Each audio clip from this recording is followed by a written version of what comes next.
Вітаю, дітки! Тема нашого сьогоднішнього заняття – зимові явища в природі. Сьогодні у нас чарівний гість – Сніжинка. Подивіться, яка вона гарна, ніби щойно прилетіла до нас з неба. Але ця сніжинка непроста, на ній є загадка. Послухайте уважно. Сніг на полях, лід на річках, хурделиця гуляє. Коли це буває? Молодці, правильно, ця загадка про зиму. А тепер давайте подивимось на ось цю ілюстрацію і поговоримо про зимову пору року. Як ви думаєте, яка пора року найхолодніша? Так, зима. А чому? Що змінюється в природі з приходом зими? Випадає сніг, замерзає вода, дерева стоять без листя, вкриті снігом. Дійсно, зима – найхолодніша пора року. Сонце взимку не зігріває землю, оскільки піднімається невисоко. Ви помітили, що взимку світло в приміщенні ми вмикаємо раніше, а влітку – пізніше. Шлях сонця взимку короткий, тому і день короткий, а ніч довга. Взимку випадає сніг. Розкажіть, дітки, який він?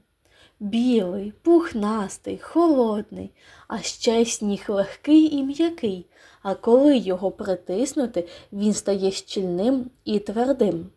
А тепер давайте пограємо у гру.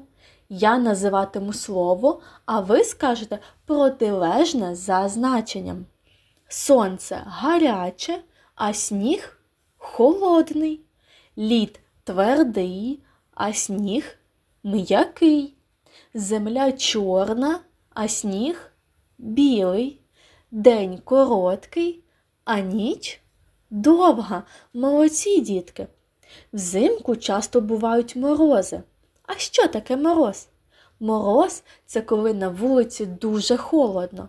Мороз робить так, щоб сніг не танув і залишався пухнастим. А ще він заморожує воду в калюжах, на ставках, і ми бачимо лід – твердий і прозорий. А як змінюються дерева взимку? Ви бачили колись на деревах узимку листя? Правильно, коли стає холодно, листя опадає з дерев, бо рослинам бракує тепла і вологи. Вони ніби засинають до весни. А які дерева залишаються зеленими навіть узимку? Так, тільки сосни та ялинки залишаються зеленими. Вони не бояться морозу.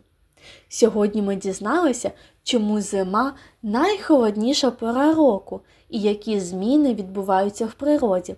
А що вам найбільше сподобалося? Молодці, дітки, ви гарно працювали.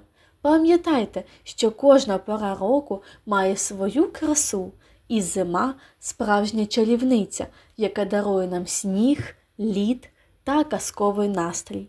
Дякую вам, дітки, за заняття. До нових зустрічей!